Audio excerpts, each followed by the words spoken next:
You mentioned two different things, sales and closing. So you're pre-selling on the prequal and then you're closing.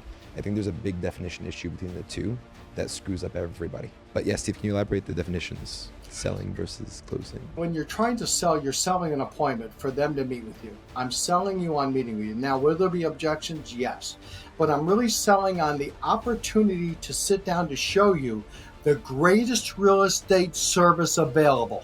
I'm not asking for a signature, and this is an important distinction. When I'm on the phone with a client and I'm trying to make an appointment, I'm not thinking I need to get a signature, I need to get a for sale sign. All I want is a date. For some of the newer agents, or even some of the more experienced agents who still think that they don't need a coach, what would you say to those people? All professionals have a coach. Tiger Woods has 5 coaches. Okay, all tennis players have coaches. Michael Jordan had a coach. Larry Bird had a coach. Kobe Bryant has a coach. For you to say, I don't need a coach, your head is this big. World-class lessons from the real estate industry's top 1%, empowering agents to think bigger and do more to create life by design. Get access to exclusive interviews with top producing real estate professionals. Listen in as we talk about their journey in the business, best practices, and lessons learned. Hosted by Kiro, NASRALAH, and John SCIPIONE. I mean, one thing that we always say in our office is just action is better than perfection, right? This is Light It Up with Lighthouse Residential. All right, you guys, welcome back to another episode of Light It Up podcast. We are thrilled to have with us here one of the top real estate coaches in throughout the country, coaching some of the top agents in the country. Has happened to coach me and Kiro in the past, and definitely somebody that we refer to on many of our prior episodes. So we thought it would only make sense to, of course, have him on here as a guest. We're thrilled to have with us Mr. Steve Powers. Thank you so much for joining us. Thanks for having me. Yeah, we really appreciate it. We've had a lot of real estate agents, team leaders, mortgage professionals. We did actually have our EOS implementer, our EOS coach, but I would say other than that, Aaron Novello we had, of course. It's great because your name does come up quite often. You and Kathy Anderson, of course, some of the top coaches throughout the country. So we're super excited to hear what you've been working on and, to dive in a little bit deeper. Yeah, absolutely. Perfect. You've been referred to as the Bill Belichick of skills coaching. So it's exciting to I might be greedy during this call to get some skills out of this. So it's been a while. No worries. Hearing those recordings gets old after a while. All right, let's dive into it. So lightning round questions, hit. Yeah, so what we've been doing in the past, or the past few episodes, is just jumping into some, fun lightning round questions just to, have people, get to know each other a little bit better. Perfect. All right, so I'm just going to pull one here at random. Usually we go through the cards, but the cards are, not with us today. John stole these cards from a library, by the way, Steve. So. No, they were from a restaurant. Oh, restaurant, sorry. Restaurant. All right, so Steve, what story do you tell most often? It can be personal, can be coaching related, business related. What story do I tell most often? The story I tell is, if you go on a listing appointment, your job is to walk out with a signature or a foot coming out of your butt. Because if you're not willing to go there and walk out with a signature or them kicking you out, then you've left some stuff on the table. So then I talk about different times. I've been fortunate. I've probably sold 4,500 homes. I've been on 6,000 listing appointments. I have been thrown out of many houses. I had a gentleman who was 6'9", 6'10", okay, and I'm not quite that tall. And he didn't like the price that the market was willing to pay because he got ripped off when he bought it. And he stood up and said, there's 2 ways you can leave my house. You can pick up your stuff and walk out, or I'm throwing you out and I'll throw your stuff on you. And I looked at him and I looked up and said, is that before or after you signed the paper? Yes. And he said to me, I remember you saying, John, you're either leaving there with a listing agreement or a restraining order, right? One of the two. Well, it comes down to this, John, and you know this. If you're good at your craft, if you're great at sales, and you both are, yes? Yes. And I assume your listeners are smarter than the average bear. Yes. Don't you agree that you provide the greatest real estate service for that seller? 100%. Then you owe it to them to get hired. Absolutely. If you walk out of there without a signature, you're letting them get somebody who's not as good as you. Shame on you for doing that. Yep. It's one thing to say it and another thing to actually believe it. People actually have to have that belief in themselves too. Well, how do they learn to believe it? They work on their skills. They work on their craft. They get good at their job. So they become the Michael Jordan of basketball, where he knows he's the best one on the court. There was a great quote when Tiger Woods was on his second year, and the player was Jim Furyk, and he said, "Let me tell you about Tiger Woods. When he walks on the course, he knows he's going to win. You know he's going to win, and he knows that you know he's going to win." I like that. See, you got to practice. And if you practice, what happens to your confidence? Goes up dramatically. And here's the thing. You guys both practice your scripts. Fair statement? Fair. I'm going to challenge you two. You guys up for a challenge? Hit me. It doesn't matter what presentation you use. The next time you role play your presentation, start at the last question for the signature and then spend the next 10 minutes fighting to get the signature. Don't practice the whole script. You got that part down. The real money is in the closing, isn't it? Yep. It is. So start your practice at the last question and then have the guy spar with you like Muhammad Ali for 10 minutes, because that's what it's like there at the kitchen table, isn't it? That's right. That makes you better. Every time Steve talks, it's like there's just nuggets that you catch every single time.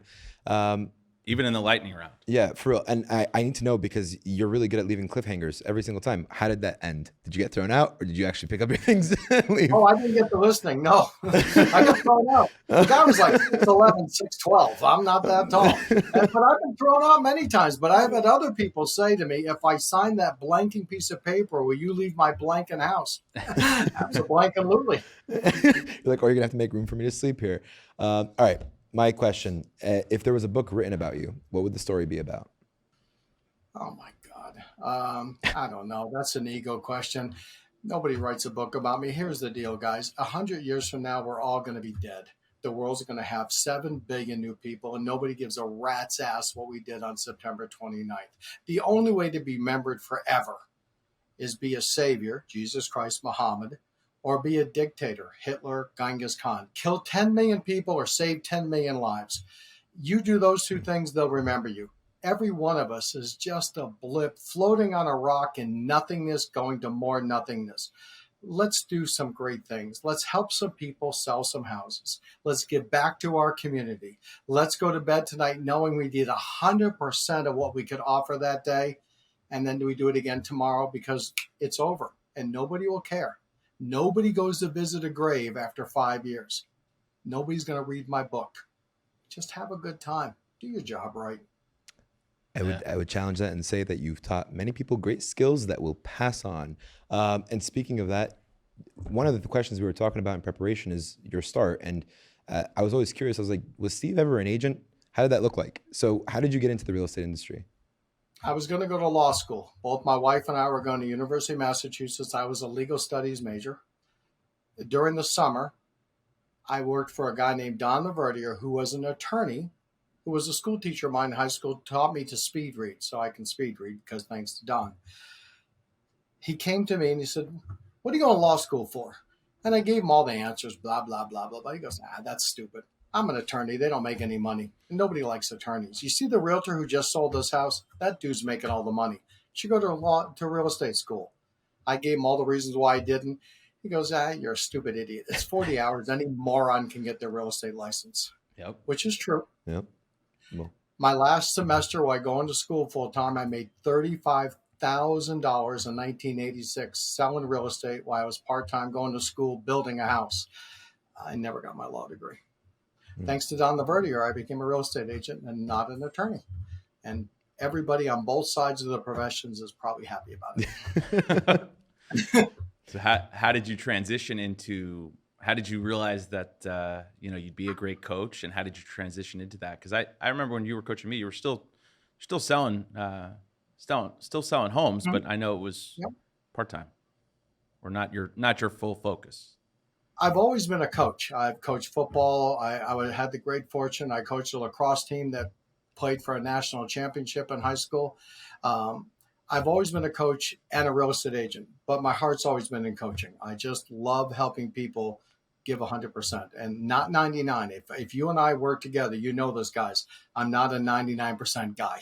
Mm-hmm. Okay, it's give 100% or stay home.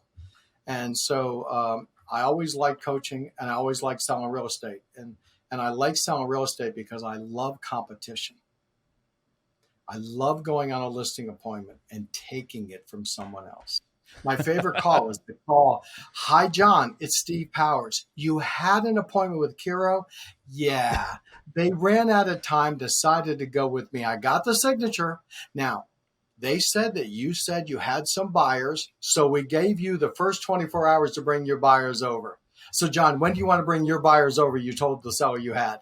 And they always go, yeah, you don't have any buyers. That's my favorite. Because I love to win. I'm in Costco racing people in Costco that don't know we're racing. That's what I love about real estate. It's such a fair game. Yeah. Nobody has any restrictions on us, do they? None. No. You get what you deserve in real estate. You get what you deserve. Same as golf. In golf, it's the same. Everybody's playing on the same day, on the same course, and there's a guy holding a quiet. Golf is pure. You either win or lose on your own. Oh, there's a little luck. But at the end of the day, it's pure. That's what I love about real estate. You get what you earn.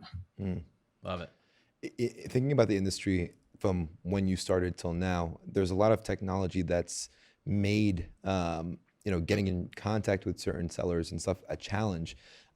Would you say that's all fluff, or would you say that's actually a viable thing that's hindering the way that it used to be when you were originally in the industry? I personally think that the challenges are bigger and they're better. When we first got the expireds in the MLS, I hired a VA overseas, and they would look up all the phone numbers. So they would spend 6 hours getting those 6 or 7 phone numbers. So when I got up at 5, I had them. Then, of course, we have wonderful companies like Vulcan 7 and RedX who will provide you this service. And every idiot agent went, "Oh, my God, this is great." And I went, "This isn't great," because now every idiot agent has those numbers. So how am I going to be better? Remember, the seller is going to meet with 3 idiots. I just got to be the best idiot. Yep. And so now we have multi-dialers. Well, isn't this great? Now I don't have to dial the phone, and I lost my advantage. I used to have 2 headsets, 2 phones. I would dial 2 numbers at each time, whoever picked up. And it took a discipline to learn that. But as soon as the wonderful company Mojo or Phone Burner came in, I lost that advantage. And now it's easier. But it's easier for everybody. Right. So now the sellers are getting hammered. So now we have to door knock. We're back to Fuller Brush salesman because nobody's door knocking. So the challenges are bigger, but the rewards are even bigger if you can figure it out. So you can't change it. You got to learn to play. Thoreau, the poet, said, "Sure, the game is rigged. Don't let that stop you from playing. You don't play, you can't win." So you've got to play the game. Figure it out. Call me. I'll help you figure it out. That gave me goosebumps because that's so true to a T. I've never thought of it that way. So the technology has brought more people into the playing field. Yeah, it levels the playing field almost. So you just have to constantly think of an advantage. Think of another way to get in front of more people. Whether I think of Michael Phelps. He won a gold medal by a fingernail. You don't have to beat everybody by a mile. Right. Just got to beat them. Yeah, and I think the advantage I always would try to find was just do things that other agents weren't going to do. Whether that was door knock, whether that was go over on a Sunday afternoon when nobody else wants to work. You used to always tell me the best time to call people about sellers about how their open house went was on a Sunday evening, right? Because that was when they were most depressed. Nope. You call them at 5:01. They got their St. Joseph statue in their lap because they buried that and that didn't work. They've got 3 loaves of honey wheat bread just to make the house good. That didn't work. They're sitting down there going, "Oh," and then John calls, saves the day. Yep. That makes a big difference. It's two things I'll never forget that you taught, Steve, was speed to lead. The second that someone shows any interest of willing to do anything, the doorbell should ring. And you should be right there, because the second they're thinking about it and they talk to anybody, because the industry is saturated with idiots, that they're like, oh, well, you should talk to my guy instead of the guy you're meeting with. Where'd you meet him from? Well, you want to think about it. I coach a wonderful guy, and he was telling me, it was a Tuesday call. He says, hey, I just made a listing appointment for Saturday. I'm like, okay, we got to move the time up. He goes, well, no, they're good people. They're going to wait till Saturday. I go, what universe are you living in? Let me tell you what's going to happen. They're going to get on Facebook and say, does anybody know? And he starts to laugh. That's what's the matter. He goes, I said, they're going to get on Facebook. They're going to get on Angie's List and say, I need a painter. And Angie's List is going to say, why? I'm selling the house, and they're going to sell the name. They're going to go on Zillow and start looking up their new home. And what's Zillow going to do with their name? Start calling them. And so all of a sudden, between Tuesday and Saturday, we're going to have a whole bunch of interference. So he's laughing. I said, Bill, what are you laughing about? He goes, okay, so I made the appointment at 9:30. At 9:40, my wife calls me. Bill, there's a woman on this street in our subdivision. She's meeting with a realtor on Saturday. She's looking for someone to clean her yard. I don't know what house is, but here's her name. Yeah. It's a true story. The second you make an appointment, they go into action and announce to the world they're thinking about selling, and the world comes to them. So when they call you and say, hi, John, I heard I want to sell my house, that I should go through you. Hold on a second. There's someone at the door. Hi, can I help you? Yeah, it's me, John. We're on the phone. Yeah, exactly. You've got to get over there right now, because the technology allows them to tell the world, I'm thinking of moving, call me. Yeah. Exactly. And like you said, even if they are good people and they want to give you the benefit of the doubt, and they do still hold that meeting with you, like you said, the best way to describe it is interference. All that shit that goes on in between Tuesday and Saturday puts a million other ideas in their head. Can I find somebody who can do it for less? Can I find somebody who's not going to make me sign for 6 months? You know, should I get 17 opinions? You know, it's a lot of interference. Yeah. The technology out there is designed through analytics to identify who wants to sell the house. They go on Amazon and look up boxes. They go to Google to see what a moving company costs. That's it. Their name is sold. Yeah. They go on Zillow to look at a new subdivision and they save a property. Name is sold. I love it because I love the challenge. Yeah. So I just know that the days of meeting someone in 2 or 3 days and being the only agent are almost nil. I've got to meet you today, and I'd like to meet you in the next hour. Now, the analyticals, I can never do a CMA in an hour. Yeah, you could if you had to, and you have to.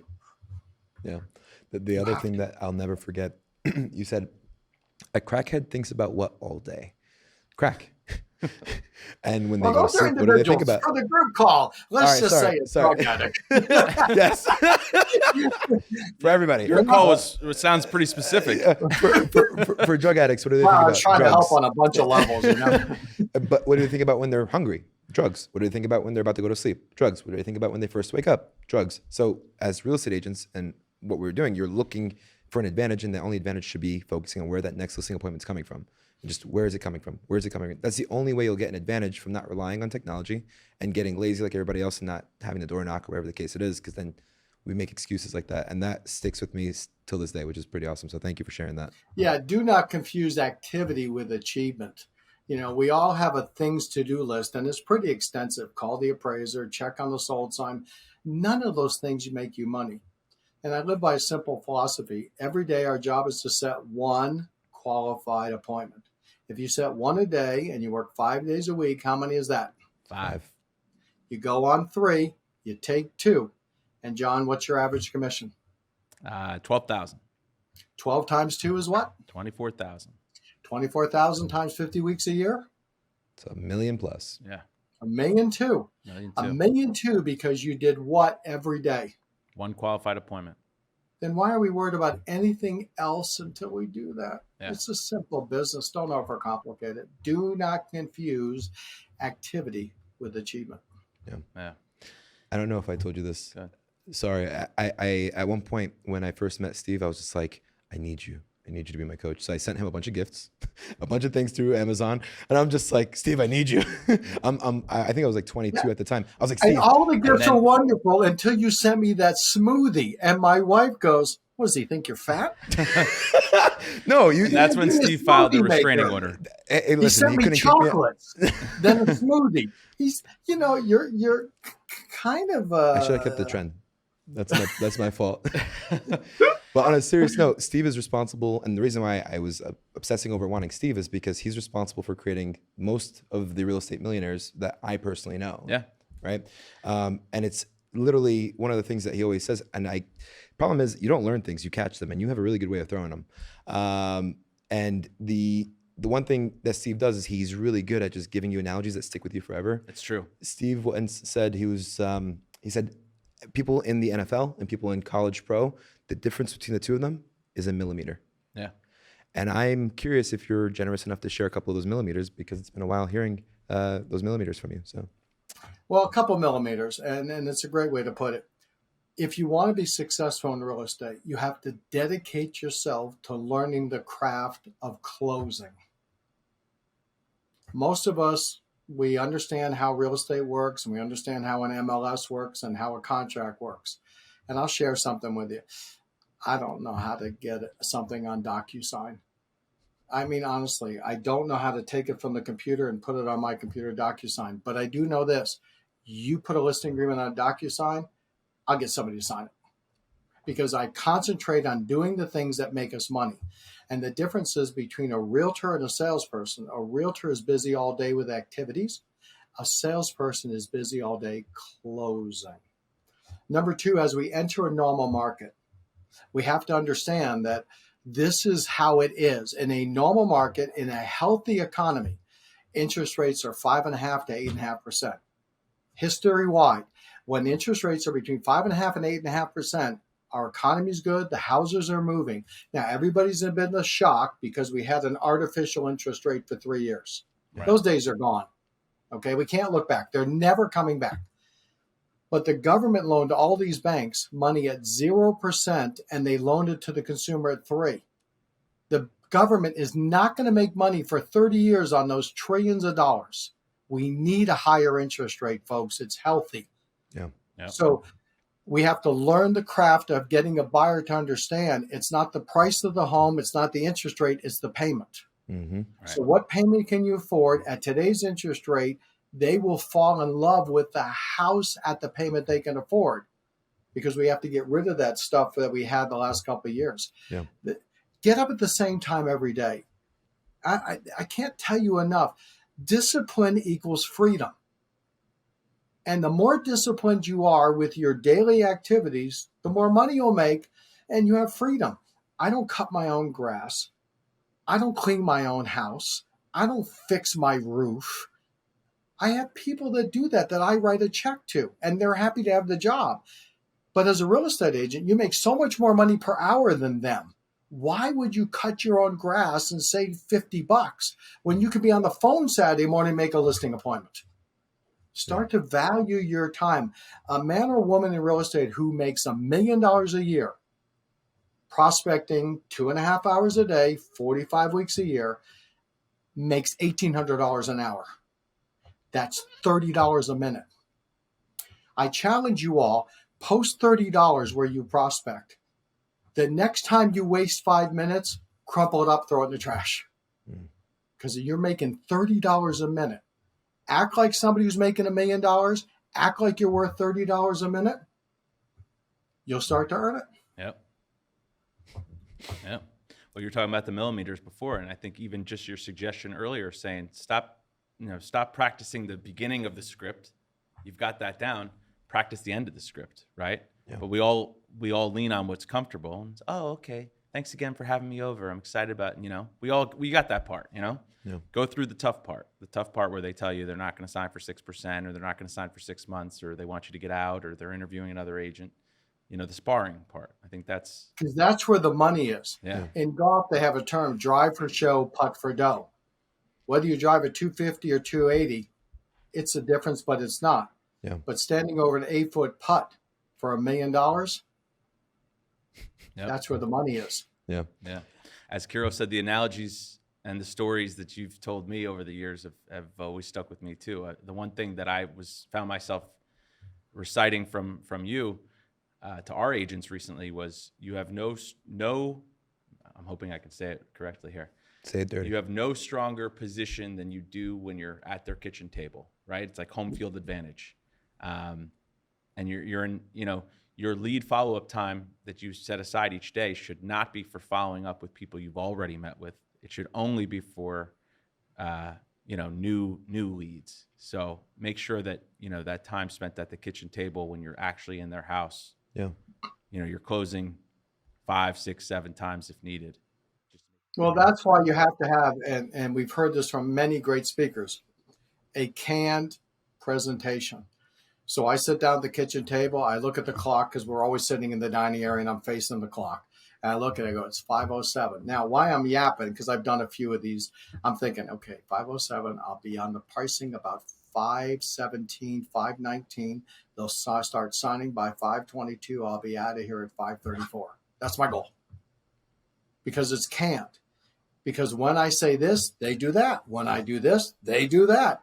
I use one line almost every single presentation. Bob and Mary, I'm not the brightest bulb on the Christmas tree, but I'm not the blinker. And then I say something profound. And then they usually sign. So I'll give you guys a hint. We're entering a normal market. Yep. The sellers are looking backward. They want the price they could have got in March. The buyers are looking forward.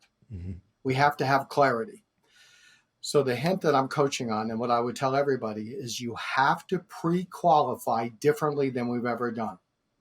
We're not pre-qualifying clinically. We're pre-qualifying to pre-sell us. Mm. The sellers don't need us. They know it's going to sell, right? Right. Now, it might change a little now, but in the last 3 years, guys, has any seller been afraid their house won't sell? No. So pre-qualifying them like a doctor makes them not like us. So, John, you're one of the smartest people I know. In the last 2 years, has anyone not had equity in their house? No.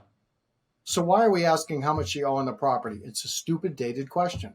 Now, it may come back, but right now in 2022, everybody has equity. So to waste a question, to waste an opportunity to promote ourselves to the seller with a question like, how much you owe on the property, which sometimes they don't like, just get rid of it.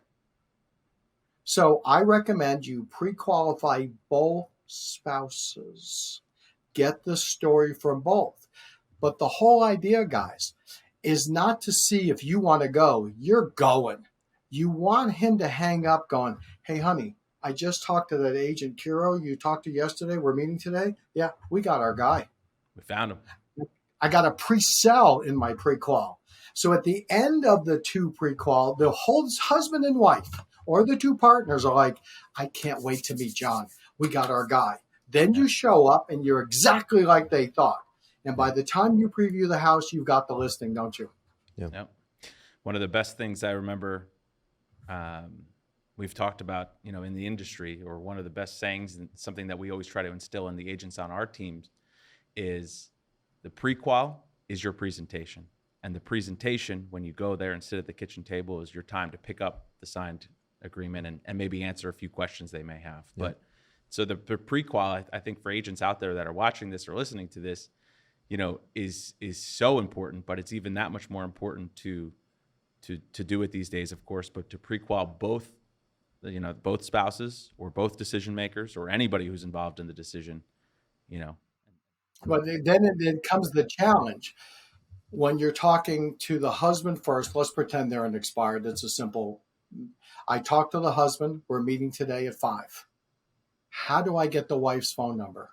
Now, a simple way, of course, is to just say, Bob, I've only spoken to you. What's Mary's cell number?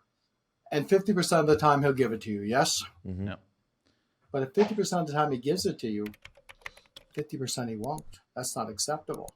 Well, Steve, yeah, I make the decision. So, if we Well, here's the deal. Yeah. There's only a few times where I won't get the wife's signature, the wife's phone number. Number one, she's a federal judge. He's not going to give me her number. She's a commander of a submarine. I'm not getting her number. Okay. She's a cardiac heart surgeon at the hospital. Those are all acceptable. They're a Muslim, which is fine. And I'm not going to get her. I respect that. Those are legitimate reasons, right, John? Not to get the name, Right. not to get the phone number. Or one of them, which is legitimate, his name is Vic. This is his 5th wife. He drives a 14-year-old red faded Corvette. He's got a tie-dyed hair and a gold chain. Yeah, I'm not getting her number. But if he's not named Vic and she's not a heart surgeon, a submarine commander, I have to sell him on giving her a number. And I sell him by selling me. May I give you an example? Please. So, John, we're going to meet tonight at 5. Is it okay with you before we meet that the realtor you're going to hire will spend the next 6 hours studying the market to get you every dollar you deserve? Is that okay with you? Of course. Well, that's why you'll hire me. And John, in that research, a question or two might come up that could mean an extra 5, 10, 20,000 for you and your wife. If that question comes up, would it be okay to give you a call so I can get you your money you deserve? Absolutely. Perfect. And John, you may not be available. Your wife's phone number is?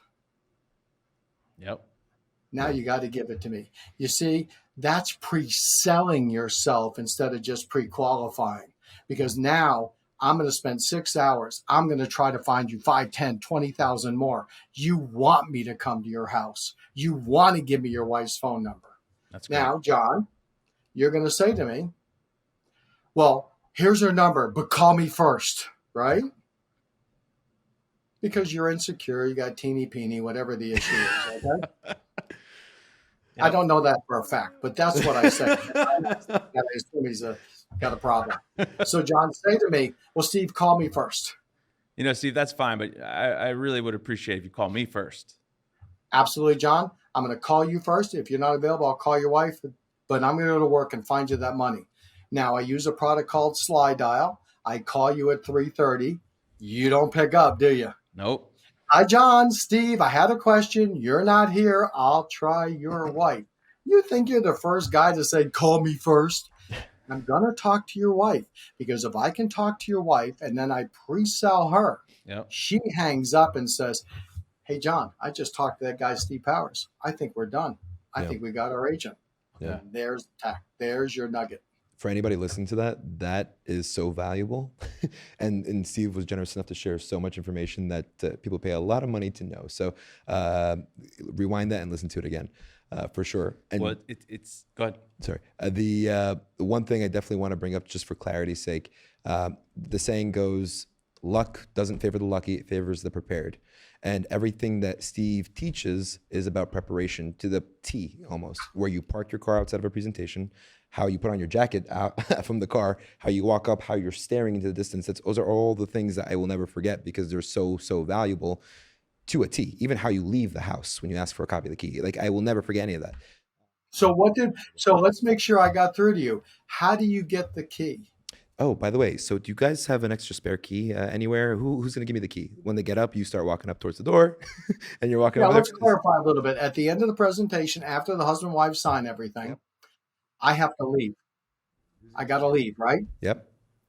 And so what I do is, after they give me the last signature, I start to put the paperwork together. I use spring clips. I don't use paper clips. Paper clips are for poor people. I use spring clips. I put Lucky my 10. stuff together, but then I start to talk. This is so exciting, John and Kiro. Thank you so much for hiring us. We're going to take great care of you. You're going to be all I'm doing is talking with superlatives and excitement and not saying anything. Mm-hmm. Like I'm like a presidential candidate. Okay. Yep. And I talk until everything's put away and they're staring at me. Then I finally say, which one of you two has the extra key? Then you look at each other. That's when you stand up, because it's rude to stand up while they're talking to you. Mm-hmm. So when you look at each other, then you do that crap they do. John, you give me your key. Kiro, you give me your key. No, John, you give me your key. Well, you don't use the front door. When I get sick of it, I finally decide, Kiro, do me a favor. Would you go get the key out of the bedroom? John, I need to check something at the front door. Would you accompany me? Now, Kiro has to bring the key to the front door. I open the front door. I check the key. My ass is already outside. And I got the key. Bye-bye. Bye-bye now. Thanks for playing. Yeah. The other part I wanted to go into is, you mentioned two different things, sales and closing. So you're pre-selling on the prequal, and then you're closing. I think there's a big definition issue between the two that screws up everybody. Why do you say that? Because you're really good at explaining it. So closing is asking for a signature, asking for a time and a date to meet. Selling is selling yourself, setting them to decide on you, but not asking them. And by the way, another analogy that came to mind, I was smiling earlier, is the 7 locations. And that's why the prequal is so important to be done the right way. Yep. But yes, Steve, can you elaborate the definitions? Selling versus closing. Selling is really when you're trying to sell, you're selling an appointment for them to meet with you. I'm selling you on meeting with you. Now, will there be objections? Yes. But I'm really selling on the opportunity to sit down to show you the greatest real estate service available. I'm not asking for a signature, and this is an important distinction. When I'm on the phone with a client and I'm trying to make an appointment, I'm not thinking I need to get a signature, I need to get a for sale sign. All I want is a date.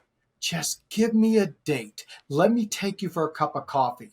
And in that date, you're going to fall in love with me. But you're not going to fall in love with me until I have a date. I need the appointment. So don't close for a signature, close for the appointment. Right. Then pre-qualify both partners to see if you want to go. And if you want to go and you're at the house, then you're working on getting the right price. And if the price are right, now we're closing for a signature. Separate those so you're not confusing them by closing on the wrong thing. It's one step at a time. Yeah. And if you do that, it's like winning a football game. Yeah. One quarter at a time. Keep changing your game plan. At the end, you win the game. So you're just selling them on the opportunity or the date. I think that's good. That's just, I think people get too hung up on, making sure they get the agreement signed, or making sure that people are in unison or speaking the same language, and if whether or not they could work together. But I think it's really just more focused on, hey, give me an opportunity to come by and share with you what I can do for you. Well, I use this all the time. It's pretend you're single and you meet a girl and you ask her on a date on Friday. Well, the first thing you do is you don't sit in your car and beep your horn. You go up to the door. Right. Then when she comes out, you go, nice shoes. Then you hold the door for her. Then when you get to the restaurant, hi, I'm Steve Powers. I have a restaurant. I have a reservation. Yes. Is it possible we can have that table by the window? This is our first date. I want her to see that beautiful view.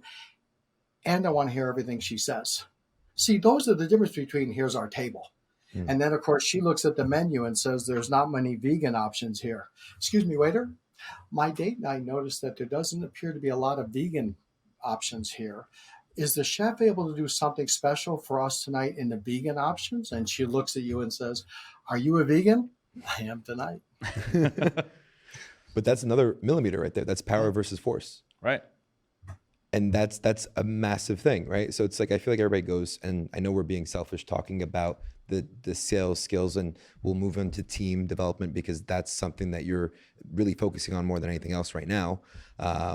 We put up this all elaborate podcast so we can refresh our sales skills. So thank you. But we'll get into the team building. But those are the millimeter changes that make the world of a difference. World of difference. When the customer client knows that you're there to help them with their real estate needs and you're providing the greatest real estate service available, they have to hire you. And you can't leave. I mean, if you guys were pediatric surgeons and my daughter needed heart surgery, and you guys knew that if we hired you to operate on my beautiful daughter for heart surgery, she had a 99% chance of living. And I was going to interview Dr. Smuckatelli across the hall, who has a Groupon, who gives 50% back to me. But you know that 2/3 of his patients die. Would you ever let me go across the hall to interview with Dr. Smuckatelli? The answer is No, absolutely not. Then why do we get off the phone and allow them to interview other people? Why do we leave their house and let them get another agent who doesn't provide the service? You owe it to them to be the greatest agent you can be, and every year you're going to get better. And B, you owe it to get hired so they can have that service. You owe it to them. Yeah. I hear what you're saying, and I think a lot of it's mindset. I think a lot of people just don't believe that they're really, really good at what they do. And some people probably aren't there yet, and other people are great at what they do. They just, don't have it from within, So Hey, how it's do they being get it? obsessed. How do they get that confidence, John, from within? I think it's honing your craft. I think it's working on your skills every day. And I think it's surrounding yourself with people who, have that competitive nature, inspire you to do more and just keep pushing forward. I think it's just once you change your mindset and realize that you can do it, and you start building up a little momentum, right? Of course, that thinking you can do it, knowing you can do it, but not having any sort of momentum, and get a few under your belt. I think, that'll spring you forward. That's at least what did it for me. A great book to read is called Failing Forward by John Maxwell. Yeah. It's 234 pages, and on page 42, there's a quote: "Our goal each day is not to outperform others, but to outperform ourselves, to outproduce our yesterday by our today." Yeah. Are you the best you can be today? That's good enough. And tomorrow will be a little better, and the next day a little better. It's the accumulation effect. Yeah. You'll never be as good as you're going to be, but are you as good as you can be today? That's great. Yeah. Let's segue into one thing real quick before we talk about some teams and your thoughts on who should be building teams and who shouldn't be. I was speaking with an agent who's been in the business a few years yesterday, and one of the things that I told him was, I said, go out and hire a coach right away if you want to take your business. Call me. to That's the what I next do. level. Yeah, absolutely. There we go. So for an agent who says, well, Jod, that's a lot of money each month, and what are they really like? Is it just accountability? Is it just skills? So for some of the newer agents, or even some of the more experienced agents who still think that they don't need a coach, what would you say to those people? First of all, identify the brokerage you work at and the leadership you have. And I'm going to throw a name on of a gentleman I really respect, Neil Schwartz, Century 21 out in California. Neil is a dynamo. He is a personality-driven company. So when you go work for Neil, he does YouTube videos, he trains, he pummels you with coaching. And many of his clients and many of his agents also have a personal coach. So he's not so egotistical that you don't need anybody else, I'm good enough. If you have a broker that's constantly showing you how to get appointments, show property, all the things, not Realtor stuff, how to be on a committee and build Habitat for Humanity for people who aren't paying a commission. There's nothing wrong with that, but understand you're building a house for somebody who's not paying you, and you're going to lose your house. Let's look at the number here, okay? If your broker is providing the coaching, accountability, and training, then you're probably okay in the beginning. If you're like most of us, we go to a brokerage where the broker is really about agent attraction and building. You've got to decide that you want to make it, and you're going to need a coach. And there's lots of great coaches, myself, Gordon, and a lot of great coaches. And we don't fit everyone's bill, and somebody else will fit. But you need someone who's going to coach you. All professionals have a coach. Tiger Woods has 5 coaches. Okay, all tennis club players have coaches. Michael Jordan had a coach. Larry Bird had a coach. Kobe Bryant has a coach. For you to say, I don't need a coach, your head is this big.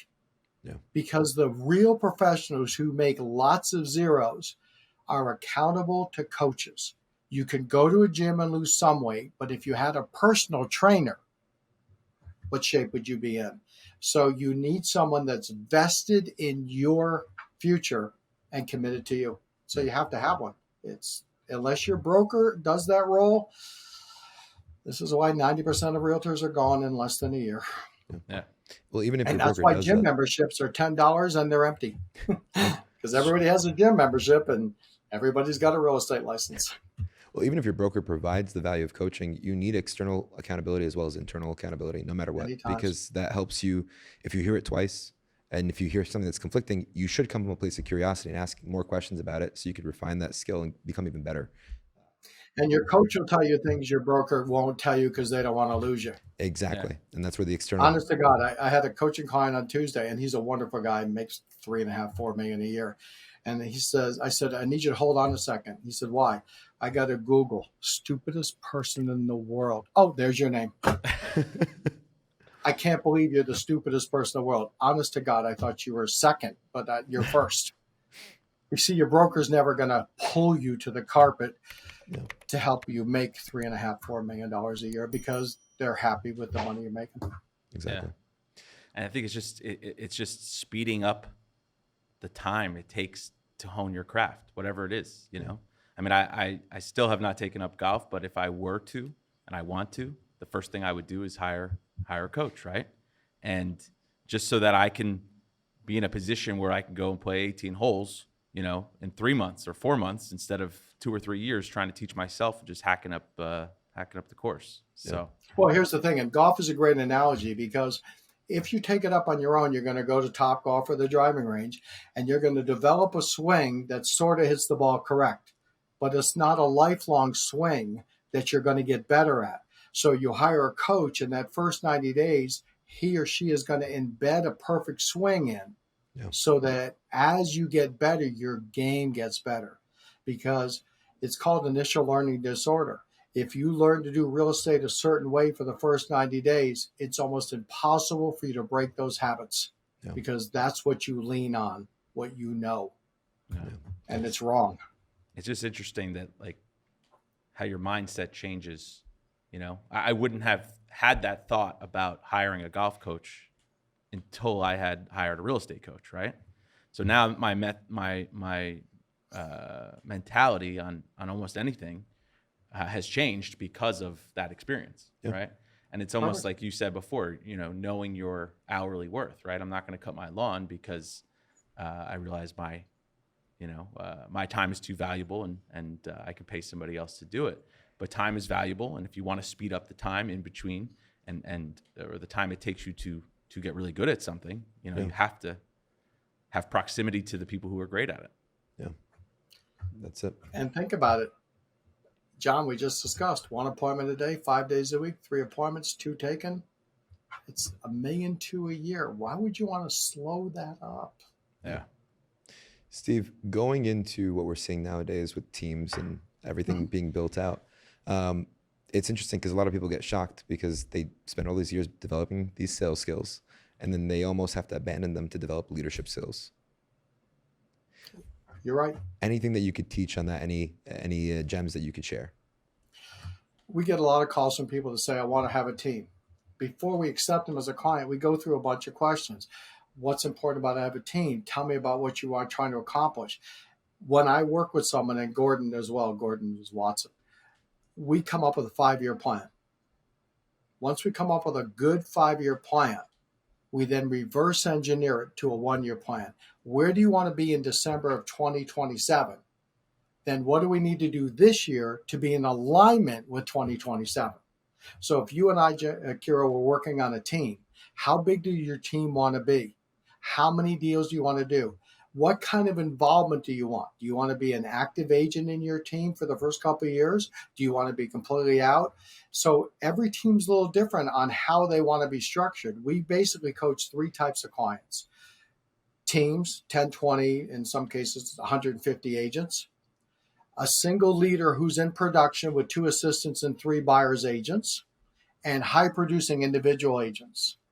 So on the big team with the 20, 30, 40 agents, you are no longer a real estate agent. You are a CEO, but you're not a CFO. You guys know the difference? Financial officer, executive officer?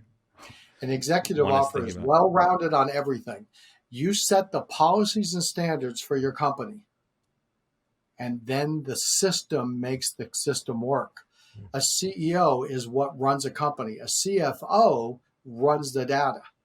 And so the idea, and we have a bunch of teams we coach, you want to be like a restaurateur. You own the restaurants, you set the policies, you set the standards, you set the menu, you set everything, and then you hire a manager at $60,000 a year to run it. Gordon, who's Gordon Watson of Watson Powers, Gordon started his team really in 2018, but really 2019. We're in 2022, so this is his 4th full year. His 17 people, as of September 10th, closed 415 deals. He just bought a brand new office building. As you and I are speaking, they're building it out.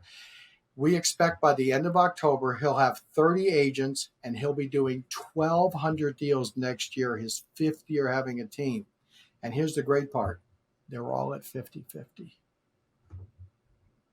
Just do the math. If you want to do a team, we have to make it profitable. So give us a call. We'll show you how to make it profitable. But to be a team leader, you have to step out of the role of being the listing agent. You have to be the CEO. The CEO of a software company doesn't go out on software sales. He or she designs the systems so the people below them can go sell. It's a different ballgame. It's a different job. But I will tell you this, and Gordon will tell you, he goes to work at 9. He has a meeting every day with his salespeople at 11 for 45 minutes. Then he goes to lunch with his wonderful wife, Annette, 5 days a week at 12. And at 1 o'clock, he's coaching in the afternoon.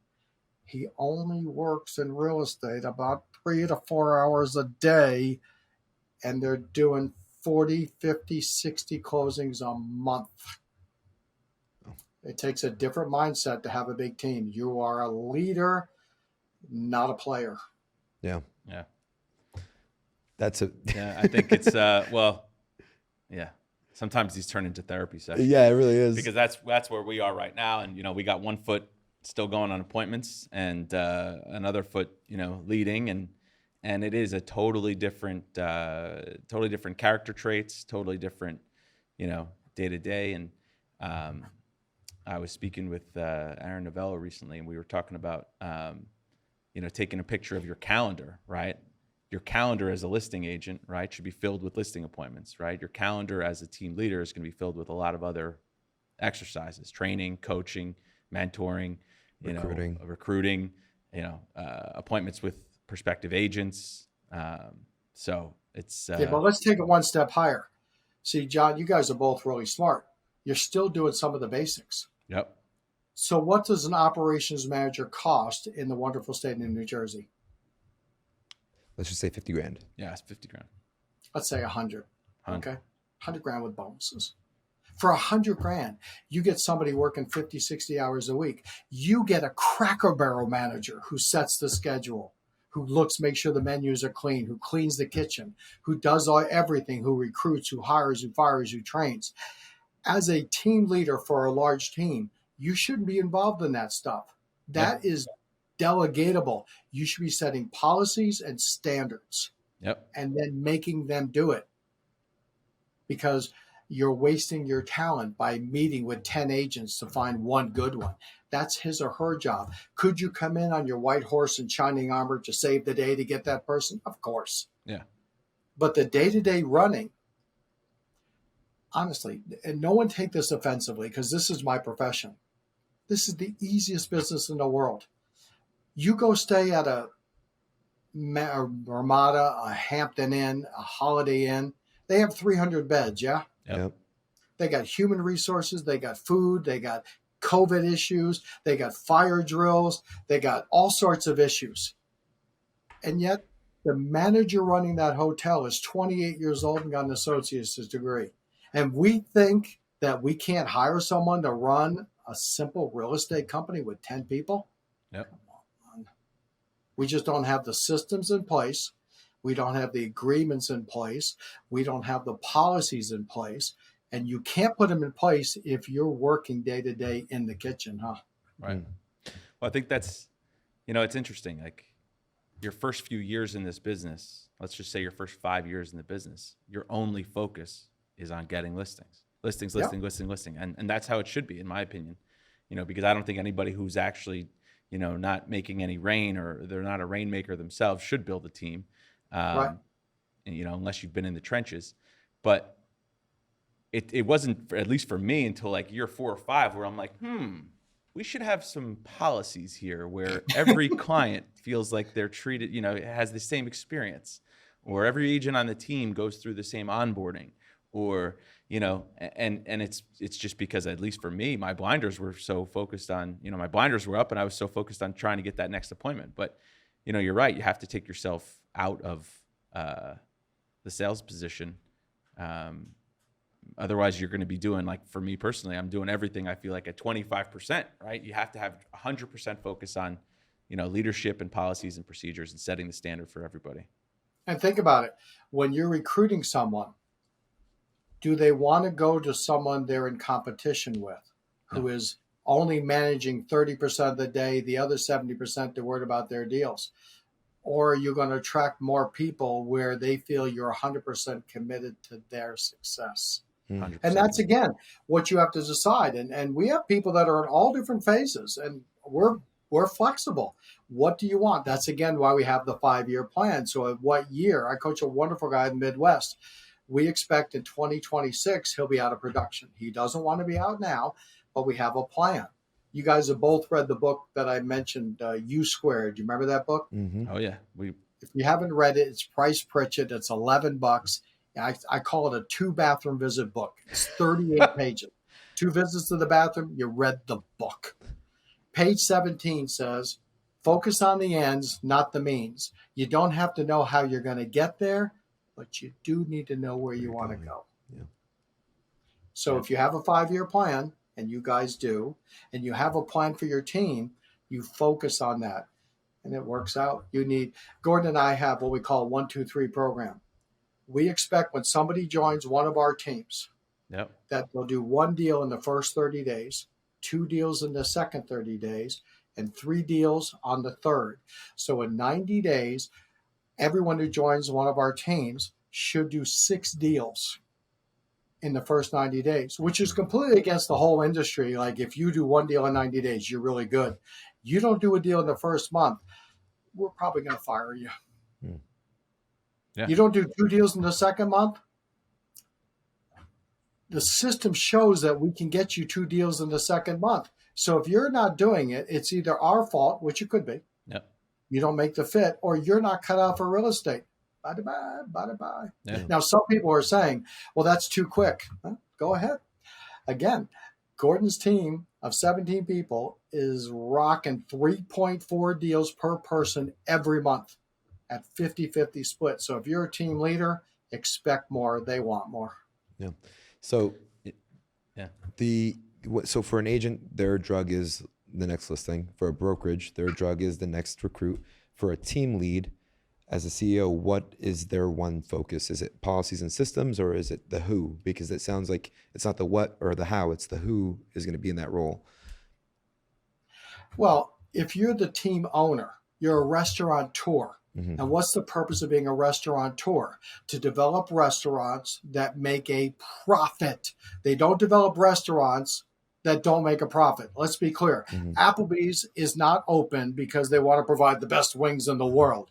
Everything is there to make a profit by providing the customer a satisfactory experience at a profit. Mm-hmm. They could give you 50 wings for $1. You'd be happy, but they'd make no money. Yep. If you're going to run a team, you've got to talk with someone about how to do it A to Z to make a profit, or you will go broke supplying things to the agents you've hired without a return. You do it to get a lifestyle. Gordon, who I love to death. Every time I call Gordon, hey, Gordon, where are you? Oh, I'm in Denver.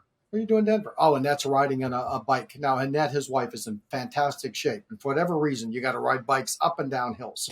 I'm like, Gordon, I got a V-Strom 1000. It's a turn thing, and it goes $140 easy. You don't have to pedal nothing. Why the hell is she riding? She could get a motorcycle. But he's in Cancun. He's in Denver. Last weekend, he was in Virginia Beach for his niece's wedding. One of the benefits of having a team, if you run it right, is you're a restaurateur. You don't have to be there 8-10 hours a day. We can help you set up the systems so you can have the life you thought you always had being independently employed, because it's still running when you're not there. But it takes a system. Yeah. And I think that's probably a good place to wrap this all up. I think the struggle is that so many people for so long, because of the people they were exposed to, had their blinders on. And they said, you know what? I want to become a really, really great listing agent. And the problem with that, and don't get me wrong, me with my focus on that and you with your focus on that, created a lot of wealth, and it created a lot of money and a lot of opportunities. The problem with that, though, and I've talked about this on this platform a few times, is you're a highly paid technician. You don't operate and own a business. When you operate and own a business like a restaurateur, it's making money when you're not there. When you're a highly paid listing agent or technician, you're only making money when you're going on the listing appointments. So it's not a business. You don't own a business. It's not bringing in any revenue unless you're there going on the appointment. So it's a totally different character trait, but you have to be able to teach and share those people on your team to go on those appointments and find those prospects and convert. Well, you guys should read the book Business by 50 Cent. You know the rapper 50 Cent? Yeah. The man is rich and wealthy. He is wealthy, hundreds of millions of dollars. I love his music and I love his attitude. And he had a great quote, which is a requote from someone else. But when he says it, and he's got a great smile, which I don't, he said, if you ain't making money when you're not working, you ain't making money. Yeah. Yeah. That's the reason for having a team. I didn't think that Steve Powers would quote 50 Cent. Yeah, that was. I was like, Oh isn't my that God, I like a love Warren 50 Buffett? Cent. I love Little Wayne. I got Eminem on my phone, and I put it on, and I put it on my M3 convertible, and my kids are like, Dad, stop. I love Lil Wayne. I love that. Steve, if somebody wanted to reach out to you, what's the best way to do that? Phone call 757-719-4329. 757-719-4329. If we decide to work together, one of the things you'll like, and you guys know this, is that I'm a coach 24/7. We have a scheduled call every week. Most of my clients call me 2, 3, 4 times a week. It's not just a 30-minute call. We're a partnership vested to help you become rich then wealthy. And I can personally endorse that. And I think one of the differentiating factors for you, Steve, was, I've had a lot of real estate coaches over the years, and a lot of times I would get on my weekly call with the coach, and you would almost hear them flipping through the binder, and they're like, okay, we're on chapter 3 of the coaching manual. I'm like, no, we did that last week. And they're like, oh, sorry, chapter 4. And you could tell they're giving each coaching client the same thing out of the book. You, when I was coaching with you, would be a lot more hands-on, and you knew everything that I was working on. You'd say, hey, how did it go with Sam Smith last week? Did you get that appointment? What did he say? I know you were worried about that he was going to have XYZ objection. Did you handle it? What did the wife think? And you were a lot more hands-on and a lot more involved, and I always appreciated that. So, of course, we're not paying you to be here, but we will certainly endorse anybody who has any questions about working with Steve, because it was a pleasure. So we really appreciate it, and thank you so much for spending some time with us. Yeah, No absolutely. problem, guys. Call me if you need me. Of course. Awesome. I miss you, Steve. We're only 2,000 a month away. Just send him another smoothie, and you get back in the. I sent him No, probably he- like $1,000 worth of He gifts. sent me a No joke. smoothie maker. Oh. He sent me a bullet. I'm No, like, because chocolate I don't- last month. I don't know if this was a true story or not, or now that I know Steve, I know he's very strategic. Steve was like, he was under the weather and he wasn't feeling well. Me being as thoughtful as I was like, you know what? These smoothies, they can cure anything. I'm going to send him a smoothie. He's And so then- thoughtful, it just comes across as creepy. Yeah, it is what it is. Well, my wife and I got the chocolates, and she goes, son of a bitch, these are good chocolates. I like this guy. I said, well, the second I get him as a client, he stops sending gifts. She goes, well, stretch this out. And then the next My mic month got we totally got disconnected. the smoothie maker, and my this- wife's like, the heck is this crap? Where's the chocolates? Awesome. Well, thank you again. We really appreciate your time. I know it's valuable, and we definitely have to reconnect. And Give me a call anytime, guys. of course, thank you very much, Steve. Thanks, Steve. Take care. Cheers.